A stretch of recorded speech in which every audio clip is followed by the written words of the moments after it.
Bonjour na bandeko nyonso oyo bakozwa temps libaku ya kolanda ngai na moi et bonsoir na baoyo bakozwa libaku ya kolanda ngai na pokwa. Napesi bino mbote ngai ndeko na bino maître Duli Mutululu et encore une fois nde nalakaki bino to nde nalakaka bino qui à chaque fois que actualité kozala sur en fait kozala en vogue ou soit à chaque fois que situation est se poser, je vais quand même venir placer les mots. Merci na baoyo bakomelinga, merci na moni ba insili tezosilaka malembe, peut-être beaucoup mieux comprendre. Na baoyo basalaka effort à comprendre te, tozopesa bino chance ya comprendre. Par contre na baoyo basalaka na bango effort te, mais du moins basorganisaka par rapport à l'éducation na bango. Topesi bino temps, peut-être ceux qui ont raté soit éducation na prison. Oui, vous avez un rôle à Mouibi, à Zouakamo, Pemenia Yesu. Tout peut suivre nos chansons. Mais Bissot doit toujours pour continuer pour le papa, ma camétali, Mboka na Bissot.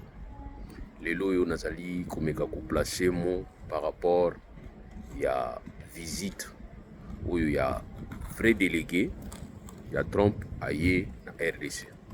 Ça fait première délégué tant qui déjà est face à qui déjà est actualité.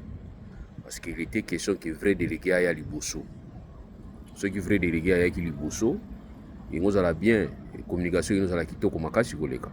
Fort malheureusement, faut ailler, Bouyambi faut n'endenga plaisir, Bouyambi n'endenga fête, Bosali en triomphalisme, on attend Bouyamba qu'il faut. Au fait, Bisso tout est qu'il faut. Mais il s'est présenté comme sénateur, ce qui est vrai à un sénateur. Mais dire qu'il a été mandaté par Trump, il n'a jamais été mandaté par Trump parce que même l'ambassade des États-Unis, et cela qui démentit. Mais du moins, c'est une autorité américaine. Il est sénateur américain. Ayaki, donc on peut ici dire que Félix Tshisekedi Ayambaki est comme sénateur. Mais tant Ayambaki est comme sénateur, ne bolungo présenter les et pas na biso. Heureusement, quand on est au Baki, vérité y a un escalier et commis, de se rendre compte bino na biso. Bino vous avez la facilité à changer de discours, sur vos poli na discours. Mais or, dans la vie, j'ai toujours dit que quand vous sentez que vous savez qu'il y a erreur dans maloba, vous savez qu'il y a erreur dans l'approche, moto azana komikiti sa ayaka à reconnaître parce qu'on dit toujours que moto azan zambeti. On peut se tromper. Quand vous vous trompez, vous venez calmement vous présenter ba esquisse, vous présenter justification où ils ont tendre na kolobake, vous savez qu'il y a une erreur. Ça c'est bien. Mais bino vous avez tendance à kokanisa lokola bino vous avez tort. Vous avez raison. Bien à toujours.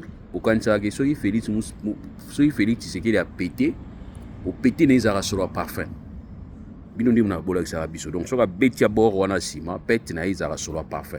Odeur ils a parfum. Non. Azamutu, beaucoup ça la peut erreur d'appréciation, beaucoup ça peut erreur na communication, mais il faut boyaka pour le bikano, boy excuser biso en tout cas, c'est comme si tu ratais qui manquait. C'est exactement où on a pas ya tout ça bango débat. J'ai des amis qui m'appellent, oh maître, ça qui bisoté, dans le monde, on a bien pour nos profondes. Tant on uso ça le programme est par rapport à temps. Félix Tshisekedi a roité, ko atigali libela, il a un mandat. Premier mandat il a 5 ans, il est qui. Tout ça c'est qu'on a deuxième mandat. Na deuxième mandat bané en 2023. Il a déjà épuisé 2 ans. Tant que ça a épuisé 2 ans. Tout ça qui n'a malé 2028 et Sili, pour na y en tout cas ici. À moins qu'il a boire une constitution, il a pour ça boire la constitution, ou bien a mis ça la coup d'état. C'est-à-dire, lui il va pas faire un coup d'état contre Tshisekedi, mais c'est Félix qui va faire coup d'état contre Antoine par rapport à la constitution. Ceux qui peut-être qui ont besoin de la constitution, ça je peux comprendre que à ça il y a un coup d'état, c'est-à-dire à l'ongoli naïk ma constitution. Mais bino na biso to iba que Félix Tshisekedi mandané à souka yango, to tika il a 3 ans exactement jour sur jour jour pour jour plutôt. Mais tout tikali na 2 ans et demi parce que sur le 3 mois il y a convocation à corps électoral baba ni ko organiser l'élection et bien écoutez na ko zela ba programmation vous allez vous rendre compte que toi on a 3 mois donc toi na 2 ans et demi au Félix Tshisekedi. Alors on a 2 ans et demi Félix Tshisekedi je ne peux pas croire en tout cas même il faut na côté là ici que a ko zo attendre aussi ça pour wana parce que pour nan bandité. Alors cessez de me dire que oh batieli bino port non et puis tu ebisaka bino kala idée ko tia port na banana et bandi le loté tout démontrer que banda 1885 Mais il y avait des enjeux où ils permettaient quitter qui base au port on a ba concrétiser ango. Na ba temps nyonso ou peut-être dans un temps pour la sabino sugote. Mais vous pouvez comprendre que de 1885 idée à côté port à nos profondes là parce que là à ce moment-là on parlait déjà il y a navigabilité, liberté à navigabilité à bassin fleuve Congo. Où ba grande puissance basangana qui tout toujours na convention ya Saint-Germain aye où basangana qui bango nyonso pona couper sa liberté na ba grande puissance na ko exploiter bassin fleuve Congo. C'est-à-dire côté la commerce qui va côté par embouchure à fleuve Congo pour ba côté na fleuve Congo. Or ba paquebo a miner les moyens côté na fleuve yate. Ça posait déjà problème en 1885. Tito landi colonisation belge, ba belge ba kei to ya Hollanda. Même ba belge tant bazwa qui pouvoir en 1800, tant bazwa qui colonisation en 1908. Ba koye ko sala port wana te parce que ko sala port wana ezalaki une façon ya ko niata ba koro ba sala ki entre ba grande puissance. Parce que ba koro ba sala ki entre ba grande puissance c'était des accords pour nous permettre à ce que toutes les grandes puissances basent égalité à exploiter la République du Congo. Parce que la convention à Berlin parlait plus de la République du Congo. Parce que c'était les enjeux où Ibanda Bandakal. On a parlé de la RDC sans les Congolais. Ibanda Kalamaka. Voyez, alors Belgique peut avoir qui pouvoir en 1900, tant qui colonisation en 1908. Elle ne pouvait pas parler Makamba port à nos profondes. Parce que si elle vient parler Makamba port à nos profondes, il faut ça en équipe. Il faut travailler en équipe. Alors moi, je travaille en équipe, elle a quitté à partir du moment où Léopold, tant que PSA qui RDC en Belgique, ils ont sur base de la crise crise en Bongo. Donc on ne pouvait pas engager des dépenses à miner pour Makamba port à nos profondes entre 1908 et 1960. Donc Belgique, du coup, projet dans Zagina Moussuna Moutouté. Tu vois que la guerre est en 1960 après la crise post-indépendance. Et que ça là qui de a sorti en 1965, Mobutu a eu pouvoir, Mobutu a loin en 1998 et puis finalement vous allez vous rendre compte que tous ces temps-là ils allaient permettre de sauter. Pourquoi? C'est parce que le statut au RDC azanango tisikoyo. Tu vois ça rabino makambwana, ils sont très très important to iba. Mutu nyonso aza kobotama na statut particulier, spécifique plutôt. Mais la RDC basa na statut moko particulier. La RDC ce n'est pas un pays où ils alaka ya ba congolais. Na ko choquer bino. Bo ibisanga po anino lobiango. Attends, il faut savoir accepter l'évidence. Maintenant quand vous allez accepter l'évidence, c'est à ce moment-là vous allez commencer à réfléchir pour se mettre en cause. Vous allez vous remettre en cause pour voir qu'est-ce que vous allez faire pour un changement de tendance. Mais biso ba congolais to lingani toko sabato. Mwene bata sanganakawana na nani na saba nzete wana. Soko yepa na bango obani ko tenir discours du genre Congo toko gagner bango. Tshisekedi abibosela. Abi moindre discamoche bomona bango ba disuba lingaka ngwana. Mais ba discours yali ya ko luba vérité pour na ko lakisa faiblesse na biso. Pour na ko lakisa incapacité au tozanango. Pour na ko lakisa handicap au tozanango. So bani ko bango pa ba congolais mingi bazana ba ko zo lukola oza traître. Mais or ngana zo ba lelo ki la RDC ils ont un statut moko particulier. Pour nani RDC ils ont le mwana o ba para ba welela. Donc mwana o ba para ba welela décision ou t'aurais pas para mon côté. Il faut que Batunion soit se concerter. C'est ainsi, en 1885, roi Azala qui n'a pouvoir, souveraineté, pour diriger RDC comme propriété privée, mais il faut que les saintes mokobo eux ko empêcher à jouir nango yé moko. Raison pour laquelle il faut la ouverture ya moké pour permettre à ce que la nationalité bilé ou la grande puissance période va profiter de la RDC. Parce que c'est à ce moment-là où on va évoquer même droit à la découverte. C'est-à-dire, on va dire à roi Léopold, c'est notre sujet politique, nous avons découvert que les travaux sont beaucoup à niveau ya port à nos profondeurs, beaucoup à niveau à Mouchira fleuve Congo, qui a découvert, c'était Diego Cao, un sujet portugais. Alors les Portugais, aussi, la grande puissance période, on va s'imposer qui. Voyez, alors anglais puis balobaki oui biso tozana pour sa colonisation tout le monde qui ango tout le monde ango loko la esclavagisme, mais cela ne voulait pas empêcher que biso anglais tout profiter parce que les travaux et permettaient que Stanley Banani Vinson sont des sujets anglais. Donc tout ça ba yako sala zugo système nini ya kusangana de manière à ce que balia mutu na ndé na yi ba grande puissance ba sangana déjà tant ba grande puissance ba sangani bamani kolia Léopold azwaki mwa kimia mais Léopold tellement azalaki na charge ebele ya komona ke soki bina tika Belgique ekoperdre parce que période wana Belgique ezalaki grande puissance te.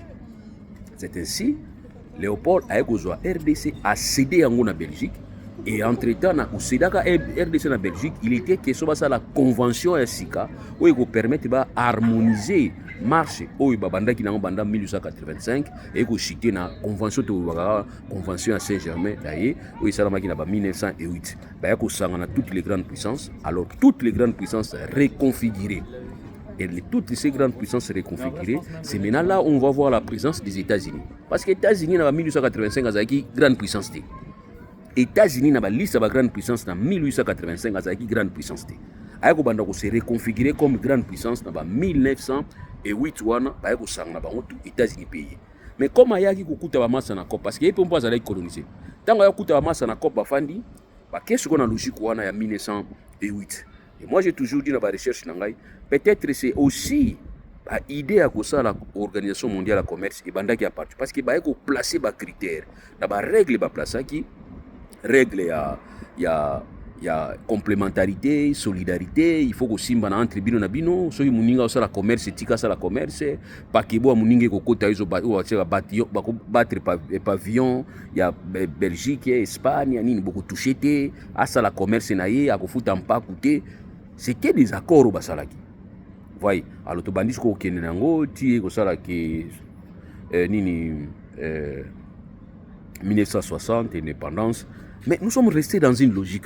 Cette logique mutaye ko pesa biso moi otobenga piso à l'oreille, c'est le général Genskens. Quand le général Genskens va dire que avant l'indépendance égale après l'indépendance, c'était un message pour les africains qui il a échangé. Il a échangé peut-être position na bango, mais bango ba tout tika toujours. Ils sont restés, présence na bango, ils vont créer des choses, voilà. Na pesa ba explication pour comprendre que décision non sotokozo lelo, il faut toyer ba histoire. Et na koyeba ka histoire, il faut biso to sala makasi ya ko se remettre en cause par rapport à l'absence na biso entre 1885 et 1960. Nous étions absents. Or, tant que nous étions absents, toyer ko joie indépendance en 1960, to koma ki distrait. Donc, pour nous étions absents. En 1960, comment il distrait. Alors, distraction, c'est là que si les autres sont en difficulté aujourd'hui, n'est-ce pas, il y a quoi comment est-ce que tu peux évoluer. Pourquoi? Vous allez même remarquer que même dans l'indépendance, on devrait parler de la table ronde politique, la table ronde économique. Or, la table ronde politique qui avait plus de succès que la table ronde économique. Or, dans la table ronde économique, c'est là où on devrait se poser des questions sur le statut à RDC de manière à ce que sauter dans les cambos et puis trouver une solution. Voilà pourquoi dans le but que nous étions distraits. Et cette distraction, alors par rapport à Mokolo Alelo, qu'est-ce qu'il faut comprendre? Il faut comprendre que la grande puissance va créer d'abord Société des Nations. Quand on va créer la Société des Nations, il y a suite à la guerre, guerre mondiale, papa bayeko sangana babi non, to résoudre makamandinga kimia. Bon, moi flou boyi singa mais to continuer ka bopusi na sina bandaki. Basali bakamuna bango ya Société des Nations. Société des Nations batie ba règle. Na ba règle ba ponani. Soko tali ba décision ya ONU et utaka na ONU d'une manière générale parce que ONU ezali ensemble ya ba nation sangani. Donc ça dit il faut que assemblée générale ait une décision. OK? Donc, ensemble générale, ça va s'engagner dans l'union, pas de décision. Mais il y a des points où il va attribuer à Conseil de sécurité. Conseil de sécurité, ça on dirait organe moko et ça va orientation. Et ça on dit organe moko na benga conseil d'administration. Donc na kati kuna ba sangani entre bango na bango et puis ba mi pesi o to benga ba droit de veto. So ba monizo le kabuba simbité ba bloquer là-bas. Mais tout le monde m'a vu en Israël. Les logos condamnés Israël et à passer parce que les États-Unis sont là. So ba meki boya bloquer.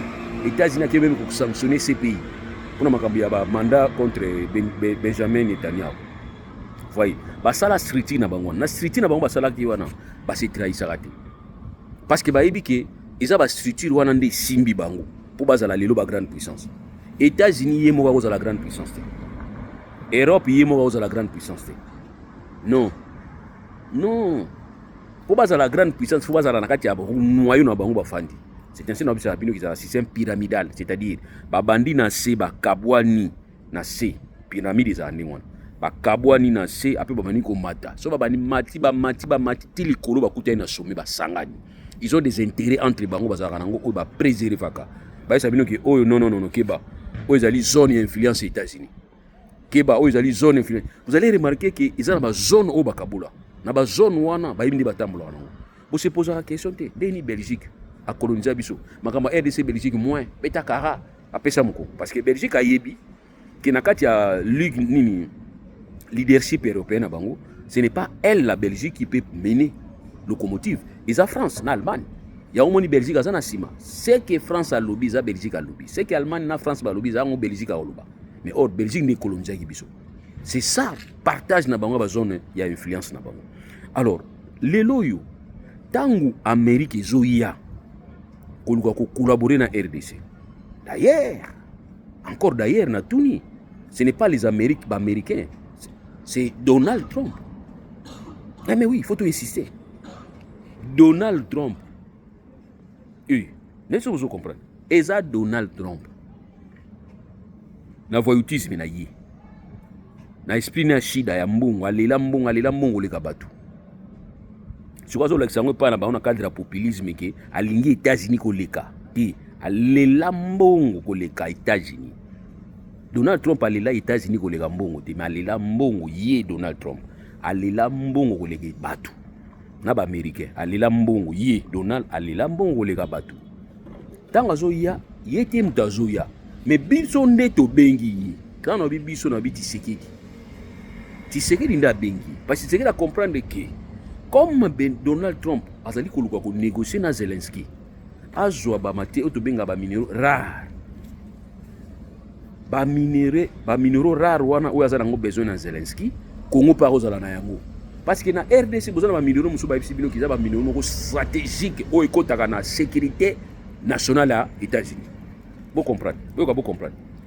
Tu as ba minéraux biso ba congolais. Na mabele na biso tu as ba minéraux aux États-Unis classifiés comme ba minéraux moko o ezali na kati ya sécurité ya États-Unis ba silivia rango. On a évité ce vous comprendre. N'évitez pas, même si vous avez un tableau tout expliquer. Congo dispose de minéraux aux États-Unis et classifié ba minéraux au Congo azana ngona c'est mabele à Congo. États-Unis a classifié comme ba intérêt ya sécurité nationale ya ba américain. Donc aucun pays a pu passer à qui nous exploiter na ba zone wana. Aucun pays a pu kota na ba zone wana à qui nous exploiter ba américain ba tika pays on ba surveiller. D'accord. Pour que la fois passé soupçon bimaïke bazo livrer uranium na Corée du Sud. Ça crée des problèmes sérieux. Et Kabila parmi les problèmes ça ba contrat où a signé qui na ba chinois et créa qui tolé moko impossible. Kabila a eu des problèmes sérieux. Et Kabila ça là qui a on encore, ça là qui a on encore pourquoi? Parce que Kabila kanisa qui va ko aider pour le troisième mandat. On lui a dit clairement qu'il te repère sur troisième mandat toi tu es c'est-à-dire on va bien page tournée. Reste là, au jouer média transition, nous on va voir comment nous allons gérer. De loin, mais tu es s'occuper de la RDC. Mais toi, aux a troisième mandat. Kabila, on lui a dit directement. C'est là où Kabila a compris qu'il a été lâché. Kabila, quand il va soutenir, il a été lâché. C'est ainsi que vous allez remarquer que Kabila va prendre des positions, par exemple, il y a code minier, par exemple, chinois, tout ça, c'est là qu'on est dans le sabotage. Il a fait ça avec le sabotage. Donc on ne peut pas laisser la RDC entre les mains des Congolais. Ok, conscient. Ça je dis. On ne peut pas laisser la RDC entre les mains des Congolais conscients. Vous avez posé la question, c'est Tshisekedi est conscient. Non. Tshisekedi est conscient. Pourquoi Tshisekedi est conscient? C'est parce que Azo géré RDC dans la légèreté. Erreur Tshisekedi a sali. À partir du moment où Tshisekedi va s'intéresser à la mine, et tant qu'on s'intéresse à la mine, Azo tia ba structure qui est pour protéger la mine.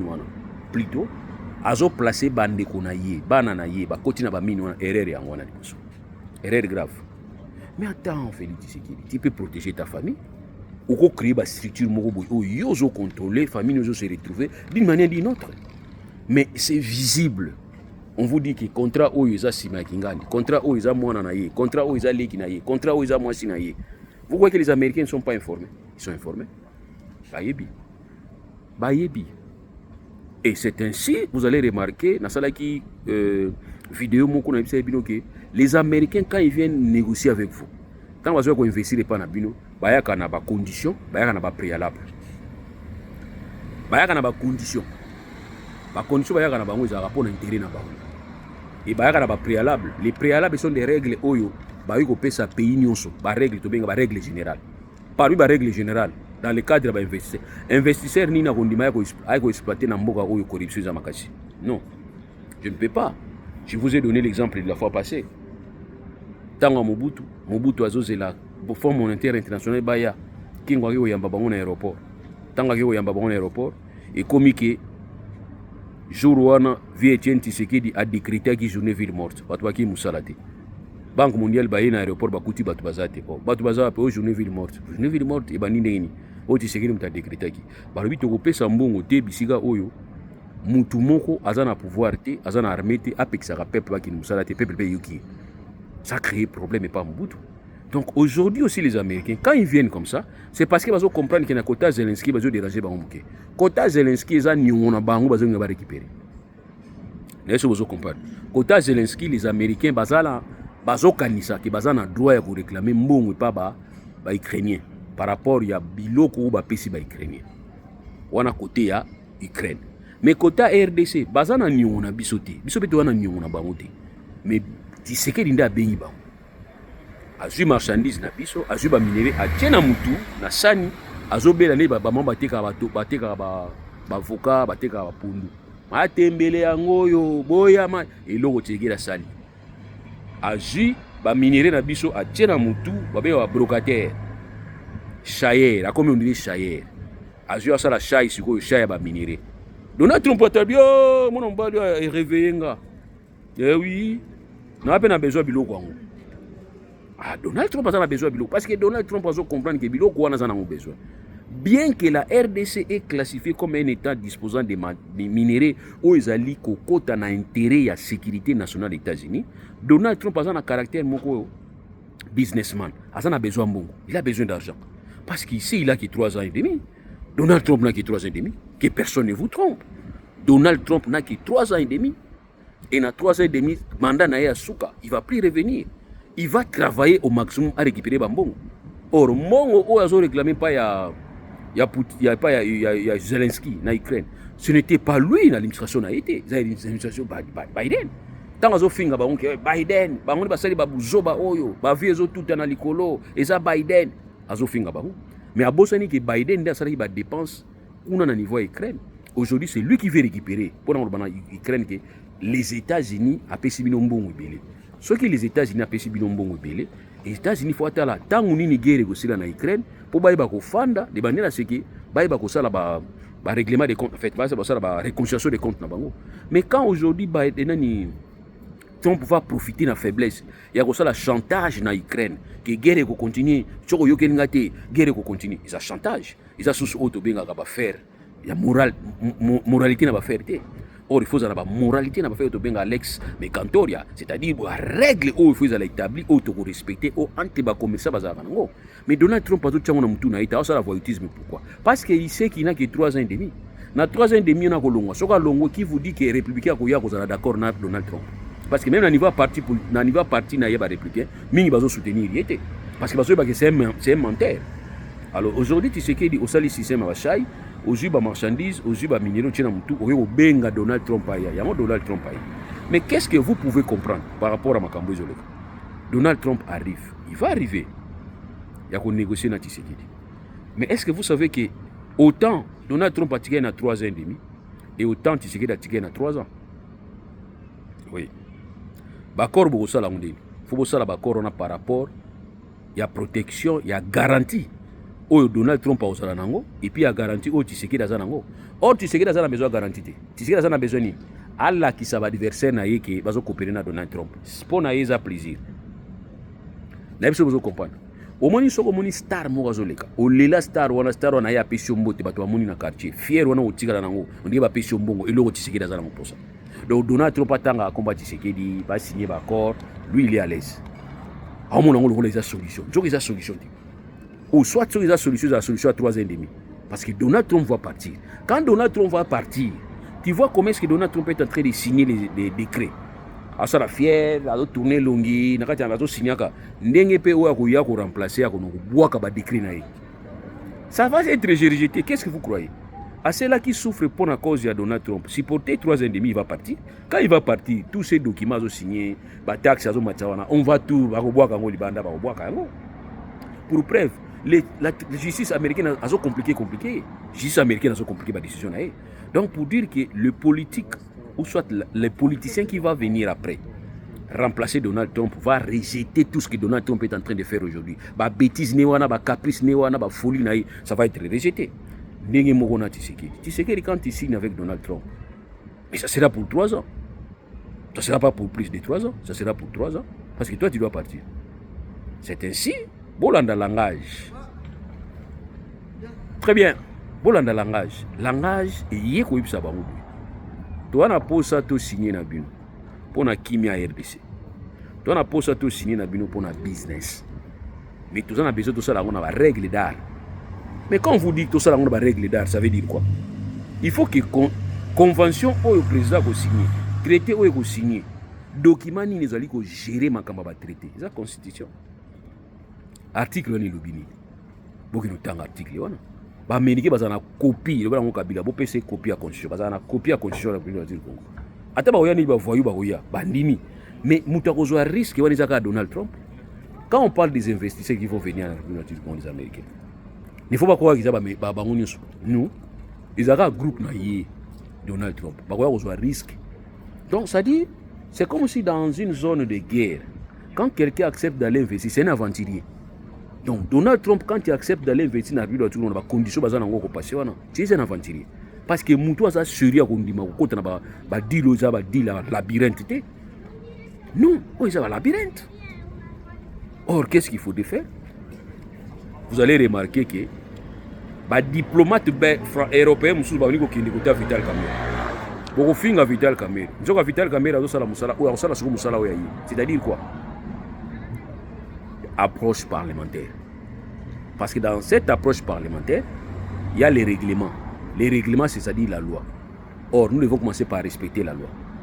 Loi et l'obini n'a tellement on va traiter. Ça, c'est un. Deuxièmement, nous avons ce que nous appelons l'Organisation mondiale du commerce. Accord yali, traité yali, règles yali. Oh, la RDC a signé l'Organisation mondiale du commerce. Mais quand vous avez signé des accords avec plusieurs entreprises, vous ne savez pas que l'accord est pour la surproposition, pour éviter la surproposition. Il faut d'abord annuler l'accord à contrat. Il faut d'abord annuler le contrat. Mais est-ce que vous avez déjà procédé à annuler le contrat? Vous ne sentez pas aujourd'hui autant. Parce que Batouaza, c'est pas un combat compliqué. Complication, mais c'est simple. Quand on va vous tenter des actions à l'extérieur, on va vous condamner. Quand on va vous condamner, dans la chambre à compensation, vous évitez que la RDC soit bon, à Libanda. Vous évitez que les tribunaux soient bloqués. Vous évitez. Vous évitez que fonds vautour. Na Congo, il y a $1000. Au foutité, il y a procédé na Congo, au foutité, il y a saisir la société. La société, il y a travailler pour racheter la créance. Et ce million $1000 à tenter action na justice na niveau pays à Libanda. Tant qu'on a tenté action à justice à pays à Libanda, tant qu'on a un dommage d'intérêt à ce $1000. Vous avez combien? Au moins, il y a $1000, $1 milliard. Il y a dommage d'intérêt. Nous avons $1000 et $1 milliard. Juge déjà préparé. Composition déjà préparée. Au moins, la composition, ça laisse semblant. Bon, $1 milliard, c'est trop. Bakitsindambo. Si vous avez Bakitsindambo, Congo va foutre un bon côté. Mais on va voir nous au Congo, ça va Libanda, on va dire kanga biloko. Yango muno benga yango faux tout. Donc makamongo yango ibanda kabuye. Ibanda kabuye. Uganda zaki na nyongo na biso ya ne ba kondana ki Uganda. Uganda zaki obligé futa mbongo na ndamu mpwani. Parce que Uganda pa ba kina futa na mbongo na te. Mais Uganda comprendre que soki a futi yango te ba ko bloquer ba compte mususu. Or pays oyo na dans le cadre ba compensation financière. Pays où a la difficulté, kuna na ba mboka Libanda ba kankan yeba abimaka crédible, abimaka tiko crédibilité ici là. Ba investir ba yarate. Comment tu es là, tu ne payes pas les dettes, ba dokanga kango ba compte partout. Pour nani ba procès ngo ibanda kaka. Si ko place oyebi ki ba tuso pesa ki ba permis. na ba permis opesa ki batu bokoki kobotola yango bopesa yango pa Donald Trump. Donald Trump akoya na ndenge ya voyeutisme toyebi tipo wana akoya na ndenge moko ya vuluba ya voyeutisme. Quand il va venir na ndenge ya voyeutisme opesi ye, mais c'est 3 ans et demi. Tu sais qu'il a 3 ans, il y a 3 ans et demi. Sur 3 ans et demi, on peut nous poursuivre à travers 5 ans après. On vous poursuit.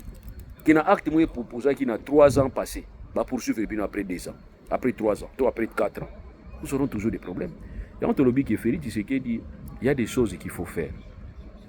Ce que nous savons pour guérir ici la RDC, nous sommes d'accord. Ce que nous savons pour guérir ici la RDC, nous sommes d'accord.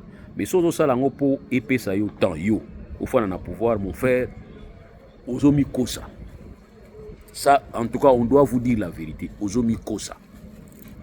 Parce que tu auras des problèmes après 3 ans. Moto ressemble que protéger Lelo to Bengi Trump.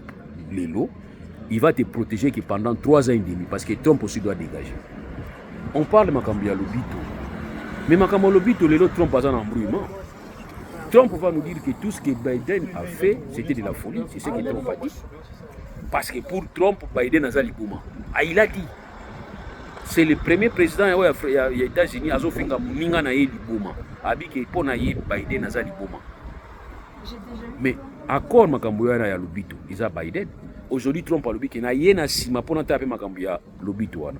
Mais Makambuya Lobito, on parle de minerais zali na ba zone où RDC zali comme propriétaire souverain.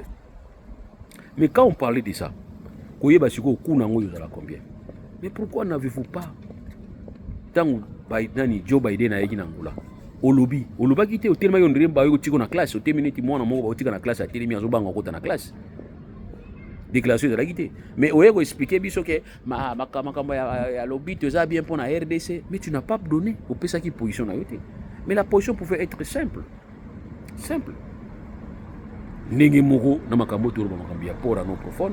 Est-ce que vous voyez que la première phase à port à non profond il fallait coûter 1,5 milliard 1,5 milliard, première phase pour la début de travail. Ils ont un problème parce que les compagnies à Qatar ont une complication. Les accords qu'ils ont signés avec Kabila étaient remis en cause et pas le gouvernement Tshisekedi, le régime Tshisekedi. Ils discutaient autour de ça. Qu'est-ce qu'ils ont fait?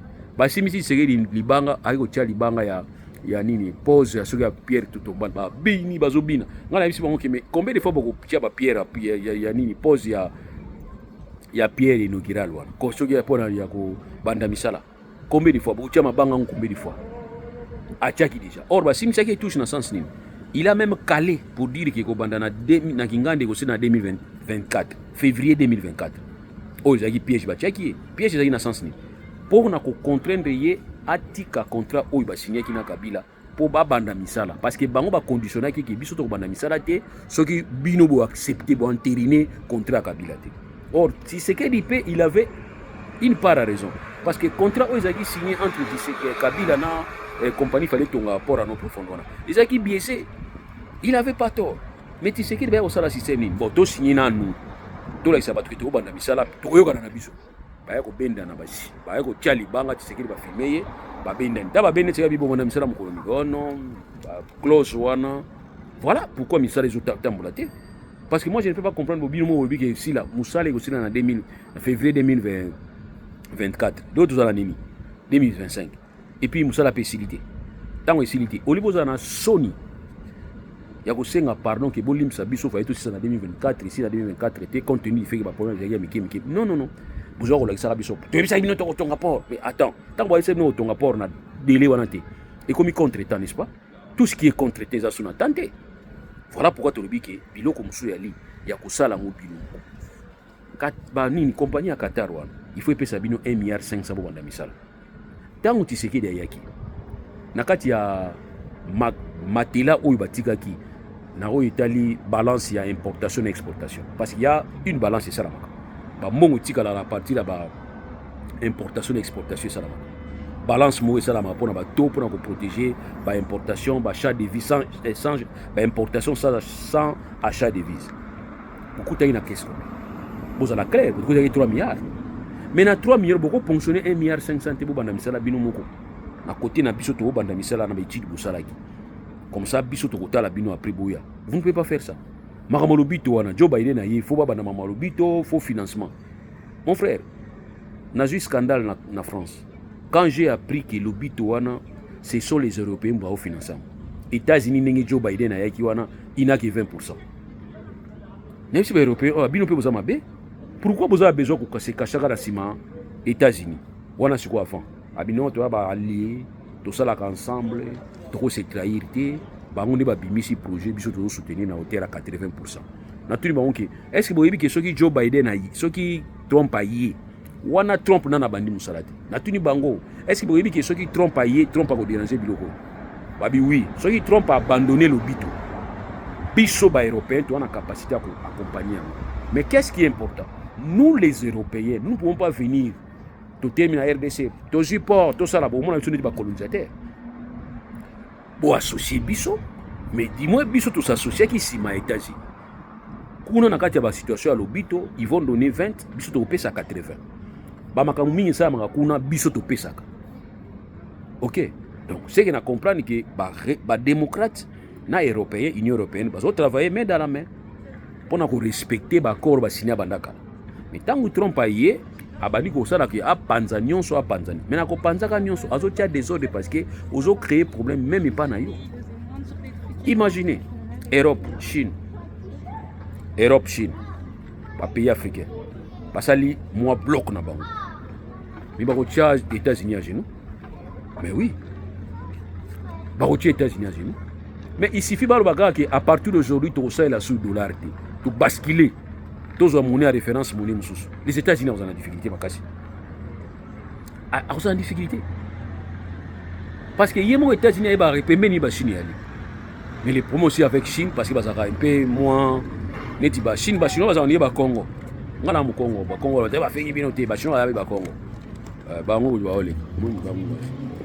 Congo, Congo. Ataza na mbongo yiba na ataza na mbongo. Omona alia kwa ngika ya Bakongo. Ba chinois batandinga.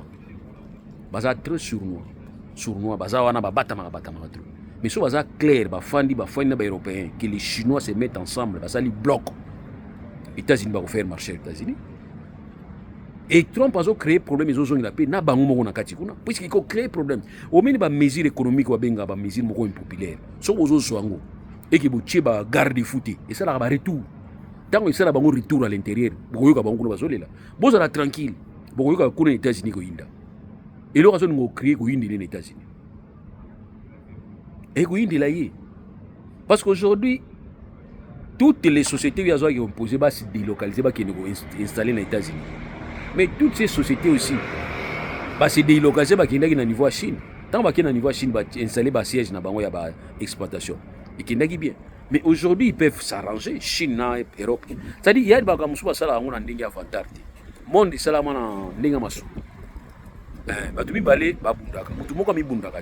Mais comme il y a la possibilité, il y a alors aujourd'hui, nous avons, pas nous, Félix Tshisekedi qui a fait un mauvais choix. Tant que vous avez dit que le choix n'a pas Trump, sachez que Trump a 3 ans. 3 ans et demi. Il a 3 ans. Donc, il y a un problème. On peut pas oublier là. Tout na Bemba bakanga été que au Centrafrique, Cibornation est témoin ça. Non. Tout na Bemba. Ba tipo. Parce que ça. Ba lingi là ba tuabu. Moi ba lingi li les pénazil. Lingage. Ba benga ngo lingage. Comprendre? Donc ba ko lingi lo boule ba lingi li au boule. Tant ba ko lingi lo boule, on va te présenter par rapport à l'Ikamo boy et tu vas voir que vous avez un problème. Bemba bakanga et pour ma Cibornation. Parce que comment un complice, il y a une infraction bakangi ko le cas auteur principal. Parce que tout ce qui s'est passé dans le niveau Centrafrique, Isaki Patassé, Isaki Bemba a été appelé à rescousse. Donc lui devrait être reconnu comme complice à Mahamédega dans le niveau Centrafrique. Mais Bemba, c'était lui qui était poursuivi. Patanani, homme Souswana ou Abenga qui n'était pas inquiété. Donc pour vous dire, on va vous chercher. Au moins, il y a des sili na mutu oyo akuvuwa na bakoluka sili bakoluka kaka sili ti bakozwa sili wana. Or ça pouvait peut-être nous permettre de trouver des solutions. Toujours solution est simple. Nous avons demandé à Félix Tshisekedi de faire comme ce qu'il avait fait quand il avait renversé le régime, la présence dérangeante Yabato Kabila après prestation à Sermanae. Parce qu'il y avait une présence à Bato Kabila où il dérangeait qui Félix Tshisekedi. Qu'est-ce qu'il avait fait? pour renverser cette tendance. Aïbli Gambasalaki. Mais pourquoi ce nous sommes là? Ozozwa mutu na yo tinda kineko sangana na bato bobani ko yamba na bato a pusu ko yamba na ba nani ba koni na ba inkoni bozo yamba bato. Moi ça m'étonne maka ezo sekisanga makasi père na bino oni papa na bino bon balongwa père na bino tango IDPS ezalaki vraiment père na bino IDPS auto-exclusion, tout ça qui m'ont pas. Sanction auto-exclusion. Mais il y avait des gens au Bazala qui, au légui la télévision à OZRT, au lieu de bêtises na compte à IDPS. Mais tu sais qu'il va tourner que ça répondre à ce qui. Ah oui, c'est lui là, c'est auto-exclu. À ce qui. Donc ça veut dire il y avait l'auto-exclusion. Quand tu viens, ligne à partie, au lundi, tout ça, vous avez auto-exclu. Mais quand vous allez recevoir, vous avez combo, il y a FCC. Bon, vous allez sonner ma casse.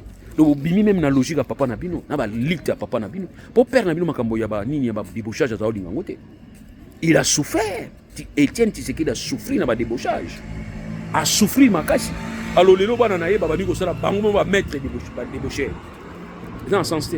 Donc moi je pense que na solo bango ki Félix Tshisekedi sala solution oyo salaki pour na ko renverser majorité ya Kabila na niveau ya parlement. Soko réussir yango, je vous dis la vérité. Situation à Nanga, tu avais raison de dire que Nanga zana cahier de charge. Mais Nanga n'en avait pas. Nanga cahier de charge, mais à combien de cahier de charge? Parce que toi, tu avais donné les béquilles à Nanga. Quand tu vas dire qu'il a changé de constitution, c'est là où Nanga a pris des béquilles. Merci beaucoup pour s'abonner. Na compte Nanga DLM TV et puis aussi na compte Nanga TikTok pour s'abonner tous ensemble. Merci beaucoup.